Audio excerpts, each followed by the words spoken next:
Zel Boy Army, welcome to another video on the channel. This is a much requested one that I've had people begging me for all week on my Twitch, Twitter, and definitely the YouTube comments. Boys, your support in the last week, especially, always is, but especially this week, has been crazy. The likes, the comments, they do not go unnoticed. I promise you that. I try to respond to every comment that I can. I read every comment I see them all, boys. The support means a lot. The encouragement really does inspire me to make even more content. I've been putting out 2-3 videos a day, pretty much every day the last week, and you guys, your support has inspired me to do more. I appreciate it a lot. Can we hit the like button on this? Can we smash it? Can we get to 500 likes on this video? If we do, I'll do a special extra part, a live gameplay of the 5-3-2 from my weekend league where I talk through my thoughts and show you how to attack, defend, all that. I'll get that in over the weekend if we can smash that like button, get to 500 likes. Boys, appreciate you. Let's get into the video. For this one, it is my complete 5-3-2 game plan. So, we're not just talking the default tactic that we started. I did that this week. I did a very in-depth 5-3-2 where I showed you in depth my tactic and I showed you how I play in game, lots of clips of goals, how I defend with it.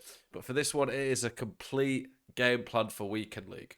I'm going to talk you through all my tactics, and then I'm going to talk you through the type of players you want in the formation.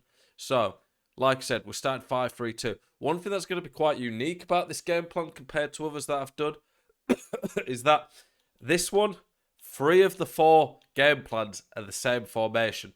Previously this year, for the most part, I have pretty much stuck to the 4-2-3-1-2 as my ultra defensive and the 5-3-2 as my ultra attacking, but it's tended to have been either normal 4-2-3-1 or 4-4-2 for the defensive or the attacking.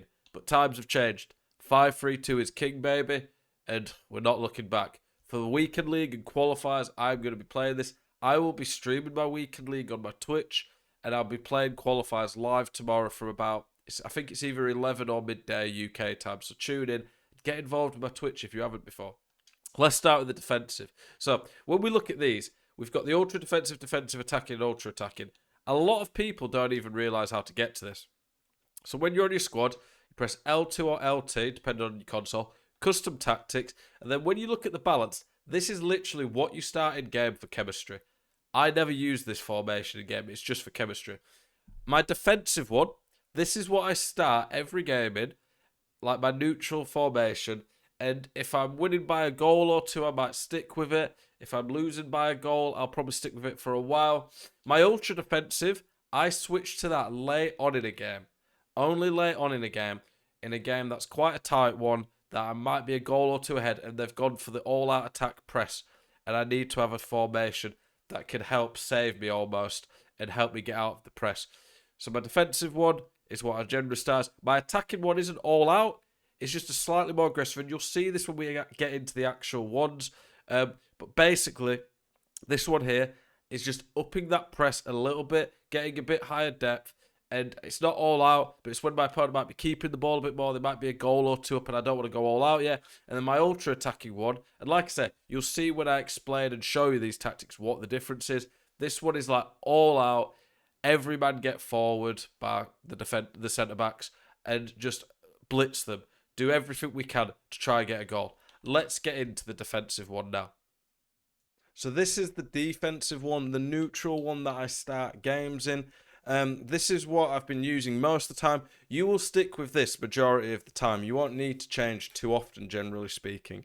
I did a very in-depth one just on this earlier this week. And what I'm going to say is, generally with tactic videos, what I will always say with tactics videos is you shouldn't really trust a tactic just because a pro or a good player says this tactic's good. You should want to see them play with it, whether it be live on stream or gameplay clips. You should want them to show you how to defend and attack with it. But for this video, I'm not going to be doing that because this video is going to be such an in-depth one in terms of each individual part of the game plan that if I was to then show gameplay clips as well, it'd be like a 30 to 40 minute video, and people don't tend to like that. Some do, but most don't. But what I will say is, if you care to see more in depth of the attacking patterns, the defensive structure of this formation, I will put a link in the description to my 5-3-2 tactics video I did earlier this week, where it's got lots of gameplay clips, because I always want my content to provide the best value it can for you guys. And I think by watching how someone uses a tactic, that's an important part of it. So you shouldn't really be trusting tactics that have not been proven on the pitch. I stream with them every day. I use these on stream. I've got the gameplay clips, so go check them out. Balanced, 5-5. This is a very simple one. The only change here is free kicks from 3 to 2. And you can mess around with that. I used to put corners on a bit less to stop counterattacks, but what I found is it didn't really do a lot. Whereas having them a little bit higher has allowed me to have a few more options in the box just to get a few more silly goals go my way. If you are struggling with this, you can always lower the width. Some people say in the 5-3-2, when I have the wing backs on and join the attack overlap, they find that when you have got 5 width, the centre backs kind of separate a bit and there's a bit of gaps. If you find that's an issue, lower your width, lower your depth if you're struggling with through balls. The tactics I provide are going to be, for the most part, one size fits all in terms of they'll suit everyone, but you might need to adjust them and make some tactical adjustments based on how you play. They are plug and play, I think, in the sense of they will work for pretty much anyone. You just have to use them right. And lots of people have been commenting on my tactics all year, saying, Zell, I've tried these out, instantly my game's got better. So I definitely recommend trying them out. But those are the adjustments to make. I don't think you really need to mess with the width. You might want to put players in box slightly higher if you're struggling with making chances. The players you want in this formation, though, you've got 2 types of wing-backs, and the wing-backs are pretty key because they provide the width. You can either have a more defensive-minded one, but my wing-backs have to be able to dribble and shoot okay. So Davies has 74 finishing, but with a finisher, gets 89 and's got elite dribbling. Or you can have just all-out attacking one. So I've used Mbappe and Neymar at this. It sounds crazy, but having really good attacking players like Marcus Rashford out wide works really well in this formation. As long as they are quick and pretty good physically, they will still do a good job defensively.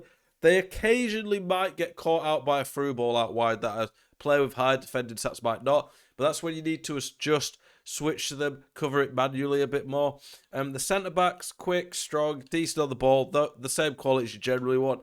For the midfield, the middle centre-mid, we'll get to the instructions. My middle centre-mid is on get forward, cover centre. So you want your midfielder who's the best at attacking, most likely to score goals, high finishing, good on the ball, quick.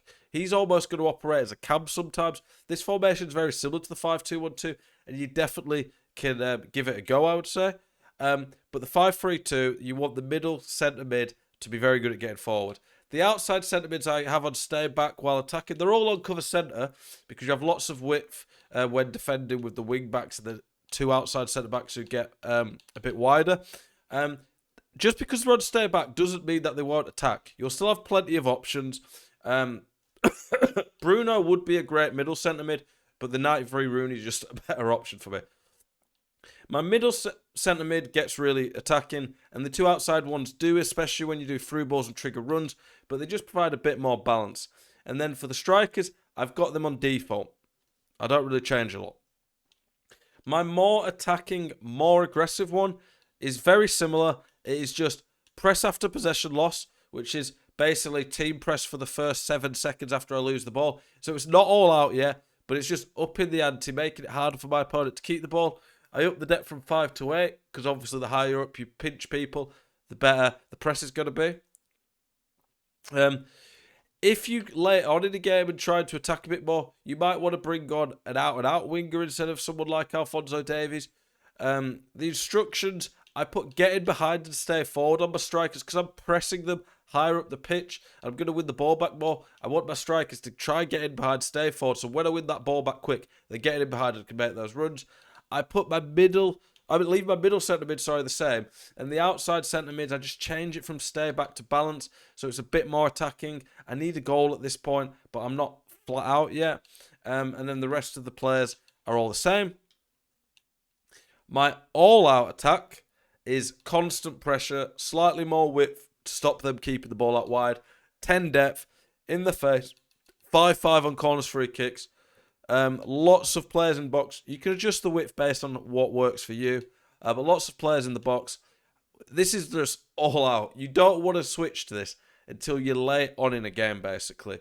Maybe 30 minutes, no more than that really, because your team will just be wiped with stamina, so you need to be careful with this. But 5-3-2, all out, you definitely at this point want to be subbing on really good attacking players. The wing-backs might need to be subbed because of stamina at this point if you're going all out. Stay central on the strikers, so they're staying central, whereas we've got width from these guys. The middle centre mid, I actually put on balance now. So you might want to swap in game Rooney to your best attacking midfield to one of the outside ones and put a defensive-minded one here. Because I don't want all of them getting forward and no options in the middle. But because these two are going to get forward now, the middle one just sits back and sits in the hole a bit more. And this one, like I say, use it late on in a game when you have to get a goal back and you've got no other options. That would be what I would say for that. And then my ultra defensive one is the 4-2-3-1-2. This is a fantastic formation for seeing out leads because you have the two defensive mids that are amazing at soaking up pressure, acting like a shield in front of the back four.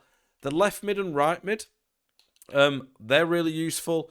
They're just a bit more defensive than the Lamb and Ram in the normal 4-2-3-1. And like I said, you can see all the tactics here. It's very negative. Low width on the defence to be compact. One depth. Every man behind the ball. Drop back. You don't want to be like this all game because it's a bit risky offering that much space. But this is just when you're desperately trying to get every man behind the ball and see out a lead. You would think you'd go possession to see out a game. But possession on this game's awful and doesn't really offer you a lot. And when you get impressed and players aren't making good runs and they're just offering runs short, possession doesn't work.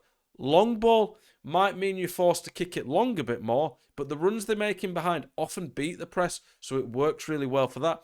Really high width because you need to stretch teams and use the space as much as possible to get out of the press. Balanced, mixed, stay forward on the striker. You can put getting behind if you want him to really try and beat the press.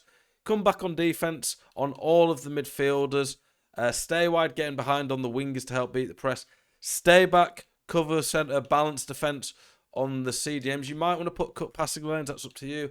And then stay back. And I put conservative interceptions on the fullbacks just to try and make sure that they don't dive in and miss any through balls that get people in behind. Those are my tactics. That's my complete game plan. Start in the defensive.